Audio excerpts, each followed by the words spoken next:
மேல போச்சுன்னா call option மேல போகணும், இதுதான் ரூல். ஆனா இதுக்கு நேர் மாறா நிஃப்டி மேல போனப்போ கால் ஆப்ஷனும் கீழே வந்துச்சு, புட் ஆப்ஷனும் கீழே வந்துச்சு. இது ஏன் நடந்துச்சு? எந்த ஃபேக்டர் இதை இன்ஃப்ளூயன்ஸ் பண்ணுச்சு? இந்த வீடியோவை கடைசி வரைக்கும் மிஸ் பண்ணாம பாருங்க, டீட்டெயிலாக நம்ம பேசுவோம். வெல்கம் டு லெட்டர்ஸ் ஃப்ரம் அப்பா. நம்ம லாஸ்ட் வீடியோவில் ஆப்ஷன்ஸோட ப்ரைஸை இன்ஃப்ளூயன்ஸ் பண்ணுற 3 முக்கியமான ஃபேக்டர்ஸை பற்றி பார்த்தோம்.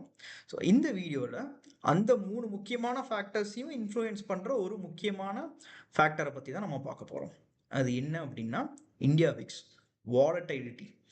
இந்தியா விக்ஸ் வந்து பார்த்தீங்கன்னா எதை குறிக்குது அப்படின்னா மார்க்கெட்டோட ஓவரால் வாலட்டிலிட்டி என்ன அப்படிங்கிறத வந்து பார்த்தீங்கன்னா இந்தியா விக்ஸ் குறிக்கும். அதே இண்டிவிஜுவல் ஸ்டாக் ஆர் இண்டெக்ஸோட வாலட்டிலிட்டி எதை குறிக்கும் அப்படின்னா இம்ப்ளைடு வாலட்டிலிட்டி அப்படிங்கிறது தான் வந்து பார்த்தீங்கன்னா இண்டிவிஜுவல். இப்போ இது இம்ப்ளைடு வாலட்டிலிட்டி அப்படிங்கிறது இந்த நிஃப்டியோட அன்னைக்கு இருந்த வாலட்டிலிட்டி என்ன அப்படிங்கிறது தான் இம்ப்ளைடு வாலட்டிலிட்டி. ஆனால் இந்தியா விக்ஸ் அப்படிங்கிறது வந்து பார்த்தீங்கன்னா ஓவரால் மார்க்கெட்டோட வாலட்டிலிட்டி என்ன அப்படிங்கிறது தான் வந்து பார்த்தீங்கன்னா இந்தியா விக்ஸ். ஸோ இந்தியா விக்ஸோட நான் வீக்லி கேண்டில் போட்டிருக்கேன். ஸோ இதில் பார்த்தீங்கன்னா ஒரு விஷயம் நமக்கு வந்து கிளியராக தெரியும். என்னென்னா மார்க்கெட் வந்து 10 to 15 அதுக்குள்ளே இருக்குது அப்படின்னு சொன்னால் வாலட்டிலிட்டி வந்து கம்மியாக இருக்குது, ஆவரேஜாக இருக்குது அப்படிங்கிறத நம்ம அஸ்யூம் பண்ணிக்கலாம். ஆனால் இதுவே மார்க்கெட் வந்து 15க்கு மேலே போகுது அப்படின்னா கொஞ்சம் வாலட்டிலிட்டி அதிகமாக இருக்குது. இன்வெஸ்டர்ஸ் வந்து பார்த்தீங்கன்னா அன்சர்டனிட்டி எக்ஸ்பெக்ட் பண்ணுறாங்க, மார்க்கெட்டோட டைரக்ஷன் கிளியரான டைரக்ஷன் இல்லை அப்படிங்கிறத நம்ம அஸ்யூம் பண்ணிக்கலாம். ஸோ இன்னொரு முக்கியமான ஃபேக்டர் எப்பப்பெல்லாம் வாலட்டிலிட்டி அதிகமாக இருக்குது அப்படிங்கிறத நீங்கள் பார்த்தீங்கன்னா இப்போது ரீசெண்டாக மார்ச் மாதம் அதிகமாக இருக்குது. இது வந்து ஈரான் யூஎஸ் நடந்த வார்னால இந்த வாலட்டிலிட்டி அதிகமாக இருக்குது. மேக்ஸிமம் வந்து பார்த்தீங்கன்னா கிட்டத்தட்ட 28-29 வரைக்கும் போயிருக்கு. அதுக்கு முன்னாடி லாஸ்ட் இயர் ஏப்ரல் மேல வந்து பார்த்தீங்கன்னா இந்தியா பாகிஸ்தான் வார் இருக்கு இல்லைங்க, அந்த இந்தியா பாகிஸ்தான் வார் வந்தப்போ வாலட்டிலிட்டி அதிகமாக இருக்கு. ஸோ மே 2024 இது வந்து பார்த்தீங்கன்னா ரிசல்ட், எலெக்ஷன் ரிசல்ட், அதுக்கு முன்னாடி வாலட்டிலிட்டி அதிகமாக இருக்குது. இது முக்கியமான பீக். இது என்ன அப்படின்னா 2020 கோவிட் வந்த புதுசில் யாருக்குமே வந்து பார்த்தீங்கன்னா என்ன நடக்க போகுது அப்படின்னே தெரியல. ஏன்னா கம்ப்ளீட்டாக அதுக்கு முன்னாடி இருந்த சிஸ்டம் வேறு, அதுக்கப்புறம் இருந்த சிஸ்டம் வேறு. எல்லாத்துக்கும் ஒர்க் ஃப்ரம் ஹோம், குவாரண்டைன், யாரும் வெளியே வரக்கூடாது, மற்றவங்க கிட்ட பேசுகிறதெல்லாம் அவாய்ட் பண்ணுங்க அப்படிங்கிற மாதிரிலாம் டாக் போனதுனால மார்க்கெட் எந்த டைரக்ஷனில் போகுன்னே தெரியாதப்போ பயங்கரமாக ஃபால் ஆச்சு. அந்த ஃபால் ஆனதுக்கான முக்கியமான ரீசன் ஏன்னா மார்க்கெட்டில் அன்சர்டனிட்டி இருந்துச்சு, என்ன நடக்க போகுதுன்னு யாருக்கும் தெரியல. அப்படி இருந்த சுச்சுவேஷனில் தான் வந்து பார்த்தீங்கன்னா வாலட்டிலிட்டி அதிகமாச்சு. பட் ஒன்ஸ் ஓகே இதுதான் கோவிட், இது வந்து இதனோட மேக்ஸிமம் இம்பேக்ட் இவ்வளோ தான், வேக்சினேஷன் கண்டுபிடிச்சிருவாங்க அப்படின்னு தெரிஞ்சதுக்கப்புறம் வாலட்டிலிட்டி வந்து பார்த்தீங்கன்னா அப்படியே கூலாகிட்டு திரும்ப பழைய பொசிஷனுக்கு வந்துருச்சு. ஸோ இதிலிருந்து நம்ம தெரிஞ்சுக்க வேண்டியது என்ன அப்படின்னா எலெக்ஷன் ரிசல்ட் இல்லைன்னா இந்த மாதிரி அன்சர்டன் ஈவெண்ட்ஸ், கோவிட், வார், அப்புறம் முக்கியமாக வருஷம் ஒரு மாதம் வந்து பார்த்தீங்கன்னா வாலட்டிலிட்டி அதிகமாகும். அது என்னென்னா பட்ஜெட்டுக்கு முன்னாடி இருக்க ஒரு 1 மந்த். ஏன்னா டிசம்பரில் வந்து எல்லா இன்வெஸ்டர்ஸும் மேக்ஸிமம் லீவில் போயிடுவாங்க. ஸோ அவங்க லீவில் போனதுனால டிசம்பரில் வந்து பார்த்தீங்கன்னா பெரிய பணம் வந்து உள்ளே விளாடாது. ஸோ ஆவரேஜாக தான் மார்க்கெட் மூமெண்ட்ஸ் இருக்கும். ஆனால் ஜான்வரியிலிருந்து February 1 வந்து பார்த்தீங்கன்னா பட்ஜெட். ஸோ இந்த ஜான்வரி மந்த் ஃபுல்லாகவே வந்து பார்த்தீங்கன்னா வாலட்டிலிட்டி கொஞ்சம் கொஞ்சமாக ஜாஸ்தி ஆகிட்டு வரும்.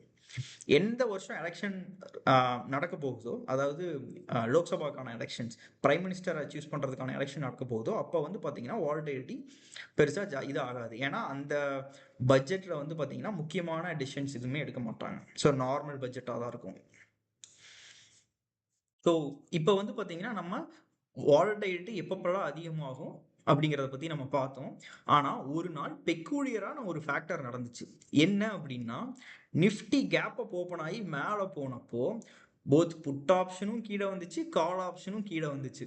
அதை பற்றி தான் வந்து பார்த்தீங்கன்னா நம்ம பார்க்க போகிறோம். அது ஏன் வந்துச்சு அப்படிங்கிறத பற்றி நம்ம பார்க்க போகிறோம். ஸோ இதுதான் அந்த நாள், மே 23, 2019. இது வந்து கரெக்டாக எக்ஸ்பைரி டே. ஆனால் இந்த எக்ஸ்பைரி டே அன்னைக்கு இன்னொரு முக்கியமான பொலிட்டிக்கல் ஈவெண்ட்டும் நடந்துச்சு. அது என்ன அப்படின்னு பார்த்தீங்கன்னா Lok Sabha election result. So election result வந்து பார்த்தீங்கன்னா 23ஆம் தேதி வந்துச்சு. அன்னைக்கே தான் வந்து பார்த்தீங்கன்னா எக்ஸ்பைரி டேவும் இருந்துச்சு. அப்போது அன்னைக்கு வாலட்டிலிட்டி வந்து பார்த்தீங்கன்னா அதுக்கு முன்னாடி முன்னாடி இருந்து ஜாஸ்தி ஆகிட்டே வந்துச்சு. ஏன்னா எலெக்ஷன் ரிசல்ட் எப்படி வரும் அப்படிங்கிற ஒரு கன்ஃபியூஷன் இன்வெஸ்டர்ஸ் கிட்ட இருந்துச்சு. சேம் கவர்மெண்ட் கண்டினியூ ஆகுமா இல்லை இந்த கவர்மெண்ட் வரும் அப்படிங்கிற ஒரு அன்சர்டைன் ஈவெண்ட். ஸோ வாலட்டிலிட்டி அதிகமாகிட்டே போச்சு. அதிகமாகிட்டு 23ஆம் தேதி வந்து பார்த்தீங்கன்னா கவுண்டிங் டே.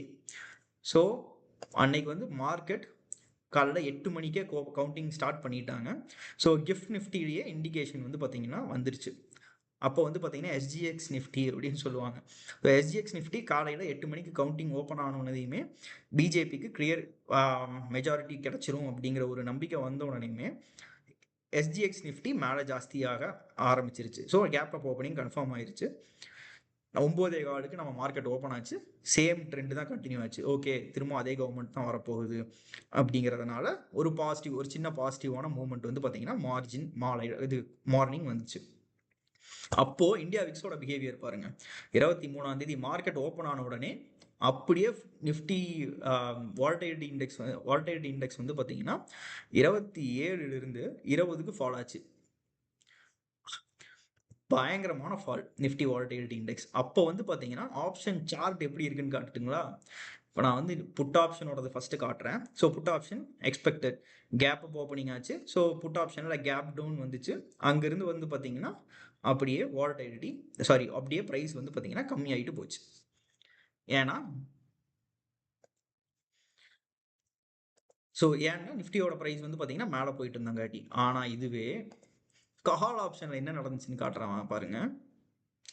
இதுதான் அன்னைக்கு அட் த மணி ரெண்டுமே வந்து பார்த்தீங்கன்னா at the money call option, at the money put option. ஒரு சின்ன கேப் அப் ஓப்பனிங். நிஃப்டி வந்து பார்த்தீங்கன்னா 150 பாயிண்ட்ஸ் கேப் அப் ஓப்பன் ஆச்சு. ஆனால் கரஸ்பாண்டிங் அந்த கால் ஆப்ஷன் சார்ட்டில் வந்து பார்த்தீங்கன்னா 50 to 25 to 30 பாயிண்ட்ஸ் மேலே ஓப்பன் ஆச்சு. ஏன்னா அன்றைக்கி வாலட்டிலிட்டி ரொம்ப அதிகம். இம்ப்ளைட் வாலட்டிலிட்டி வந்து பார்த்தீங்கன்னா கிட்டத்தட்ட 21 பக்கமாக இருந்துச்சு. ஓப்பன் ஆனதுக்கப்புறம் இந்த 3 கேண்டில் பார்த்துக்குங்க. 3 கேண்டில் ரெட் கேண்டில் 183 ஓப்பன் ஆனது 111 ரூபாய்க்கு வந்துருச்சு. ஆனால் நிஃப்டியோட சார்ட் பாருங்க, அதே இடத்துல தான் வந்து பார்த்தீங்கன்னா நிஃப்டி இருந்துச்சு. ஃபர்ஸ்ட் 3 10 மினிட்ஸ் கேண்டிலுக்கு சேம் பொசிஷனில் இருந்தாலும் நிஃப்டியோட கால் ஆப்ஷன் 180லிருந்து 110 வரைக்கும் வந்துச்சு. அடுத்த 2 என்ன அப்படிங்கிறது பாருங்க. அடுத்து நடக்க போகிற 10:15 வரைக்கும். ஸோ இங்கே 111லிருந்து 128 வரைக்கும் கால் ஆப்ஷன் மேலே போச்சு. அப்போ இங்கே பாருங்க 915 இருந்து கிட்டத்தட்ட 100 பாயிண்ட் வந்து பார்த்தீங்கன்னா நிஃப்டி மேலே போச்சு. But at the money call option delta வந்து பார்த்தீங்கன்னா அட்லீஸ்ட் 0.5 ஆச்சு இருந்திருக்கும். ஆனால் அப்போ மேலே போனது என்னமோ வெறும் 20 பாயிண்ட் தான். ஏன் அப்படின்னா அங்கே வந்து பார்த்தீங்கன்னா டிகே நடந்துட்டு இருக்கு. அன்னைக்கு சாயங்காலம் தான் எக்ஸ்பைரி. ஸோ அன்னைக்கு இருக்கிற எக்ஸ்டென்சிவ் வேல்யூ எல்லாமே அன்னைக்கே க்ளோஸ் ஆகும், 0 ஆகணும். ஸோ 0 ஆகிறதுனால மார்னிங் வாலட்டிலிட்டி செம்மையாக க்ரன்ச் ஆச்சு. ஓப்பன் ஆனதையுமே ஓகே இதே கவர்மெண்ட் கண்டினியூ ஆக போகுதுன்னு தெரிஞ்ச உடனேயுமே இந்தியா விக்ஸ் வந்து பார்த்தீங்கன்னா ஃபாலோ ஆக ஆரம்பிச்சிருச்சு. கிட்டத்தட்ட 2 நாளில் 27 ரூபாயில் இருந்தது வந்து பார்த்தீங்கன்னா கிட்டத்தட்ட 16 ரூபா பக்கமாக வந்துருச்சு 2-3 நாளில். ஸோ இந்த இம்பேக்ட் வந்து பார்த்தீங்கன்னா பெக்கூலியராக அன்னைக்கு ஒரே ஒரு நாள் தான் பார்த்தோம். ஸோ நம்ம வந்து பார்த்தீங்கன்னா காமாவோட இம்பாக்ட் பார்த்தோம், டெல்டாவோட இம்பாக்ட் பார்த்தோம், டீட்டாவோட இம்பாக்ட் பார்த்தோம். பட் இந்த வாலட்டிலிட்டி தான் வந்து பார்த்தீங்கன்னா இந்த 3 ஃபேக்டர்ஸையுமே இன்ஃப்ளூயன்ஸ் பண்ணுறது. வாலட்டிலிட்டி அதிகமாக இருந்துச்சு அப்படின்னா ஆப்வியஸாக இந்த எக்ஸ்ட்ரின்சிக் வேல்யூ வந்து பார்த்தீங்கன்னா ரொம்ப அதிகமாக இருக்கும். இதுக்கு ஒரு சின்ன எக்ஸாம்பிள் நான் காட்டுறேன். ஃபார் எக்ஸாம்பிள் இப்போ கரண்ட்ல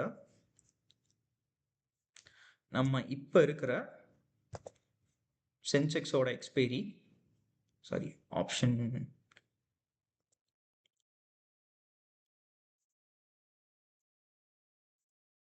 6th ஆகஸ்டோட எக்ஸ்பைரி ஒரு சார்ட்டில் ஓப்பன் பண்ணிட்டோம்.